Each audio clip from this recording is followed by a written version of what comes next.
Bismillahirrahmanirrahim. Assalamualaikum warahmatullahi wabarakatuh. Salam sejahtera bagi kita semua. Semoga dalam keadaan sehat walafiat. Perkenalkan, nama saya Ali Fauderi 31218027 dari kelompok 5. Kelompok 5 ini akan membahas tentang hubungan industri dan manajemen sumber daya manusia internasional. Ketika perusahaan asing membuka fasilitas baru di luar negeri, salah satu tugas yang paling penting adalah melengkapi fasilitas tersebut dengan adanya manajer dan pekerja operasional.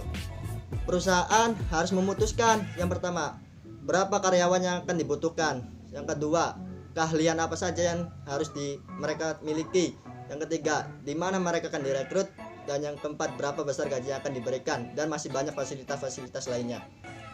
Perusahaan internasional harus mempertimbangkan perbedaan hukum lokal yang mengharuskan adanya minimum upah atau tunjangan tertentu.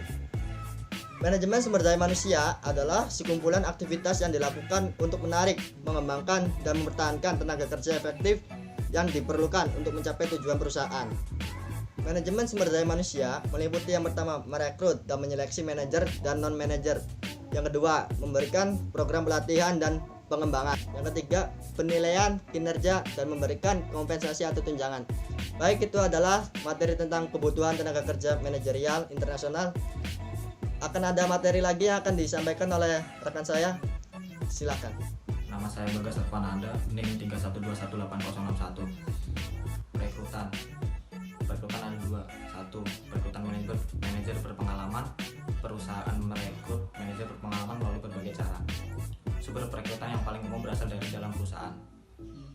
Itu sendiri baik para karyawan yang sudah bekerja di luar negeri atau mereka yang walaupun sedang bekerja di negara asal mungkin sudah dipersiapkan untuk tugas internasional di luar negeri. 2. Rekrutan manajer muda adalah tidak bisa bagi perusahaan multinasional besar untuk merekrut lulusan baru untuk tugas-tugas di luar negeri. Akan tetapi beberapa perusahaan akan merekrut lulusan baru yang memang dimaksudkan untuk dikirim ke luar negeri dan untuk sementara akan memberikan tugas domestik pada mereka. Nama saya Iis Devina, NIM 31218148. Di sini saya akan membahas tentang seleksi. Adanya kandidat yang paling menjanjikan itu harus memiliki karakter-karakter sebagai berikut. Jadi karakter yang pertama, kandidat harus mempunyai kompetensi manajerial. Maksudnya kompetensi manajerial itu, kandidat harus memiliki keterampilan teknis dan berkepemimpinan serta mengetahui semua pengetahuan budaya perusahaannya. Karakter yang kedua, pelatihan yang cukup. Jadi, kandidat itu harus mempunyai pendidikan yang formal serta mengetahui semua pengetahuan pangsa pasar negara lain dan budaya serta bahasanya. Dan karakter yang terakhir yaitu yang ketiga, kandidat harus mampu beradaptasi dengan lingkungan yang baru. Misalnya kandidat berkemampuan menyesuaikan diri secara simultan dengan pekerjaan dan lingkungan baru, serta bisa menyesuaikan diri dengan para HCN dan serta bisa menyesuaikan diri dengan budaya nasional baru. Terima kasih, itu saja materi yang bisa saya sampaikan. Selanjutnya materi yang akan disampaikan oleh rekan saya. Perkenalkan, nama saya Maya Arunufastiti, NIM 31218181. Sekarang saya akan membahas materi tentang pelatihan dan pengembangan. Pelatihan atau training adalah instruksi yang diarahkan untuk meningkatkan keterampilan dan kemampuan khusus yang berhubungan dengan pekerjaan. Misalnya, program pelatihan dirancang untuk membantu karyawan belajar berbicara bahasa asing, untuk memakai peralatan baru, atau untuk mengimplementasikan prosedur manufaktur baru.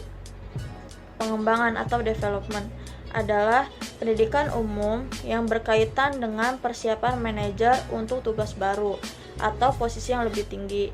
Misalnya, program pengembangan dapat ditujukan untuk membantu manajer meningkatkan kemampuan untuk mengambil keputusan atau untuk memotivasi bawahan agar bekerja keras. Materi selanjutnya akan dibawakan oleh rekan saya. Nama saya Koryana, NIM 31218249. Saya akan menjelaskan tentang komponen penilaian kerja, yaitu ada 6 komponen. Yang pertama, inisiatif atau kreatif, yaitu kesadaran melakukan sesuatu tanpa penugasan dari atasan demi kelancaran tugas dan masih sesuai dengan porsinya. Yang kedua, tanggung jawab, yaitu pekerjaan diselesaikan dengan baik. Walau sulit, kita dapat menentukan trik tersendiri sampai dengan tuntas. Yang ketiga, ketelitian atau kerapihan, yaitu pekerjaan diselesaikan dengan baik tanpa adanya kesalahan.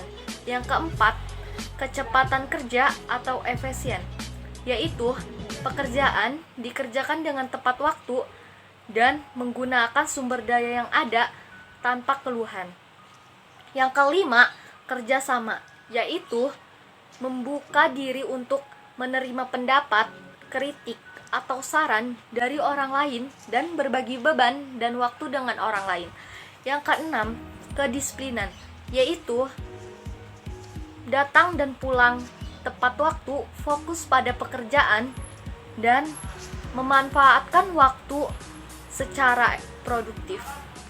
Selanjutnya akan dijelaskan oleh rekan saya. Selanjutnya, perkenalkan, nama saya Siti Nurlela, NIM 31218287. Di sini saya akan menjelaskan hubungan tenaga kerja. Yang pertama yaitu kerja. Di dalam hubungan kerja harus ada pekerja sesuai dengan perjanjian, karena itulah hubungan ini dinamakan hubungan kerja. Yang kedua yaitu perintah. Dalam hubungan kerja harus ada unsur perintah. Salah satu pihak berhak memberikan perintah dan yang lainnya berkewajiban menaati perintah tersebut. Dalam hal ini, pengusaha berhak memberikan perintah kepada para pekerja dan para pekerja berkewajiban menaati perintah ini. Selanjutnya yang ketiga yaitu upah. Setiap hubungan kerja selalu menimbulkan hak dan kewajiban di antara kedua belah pihak.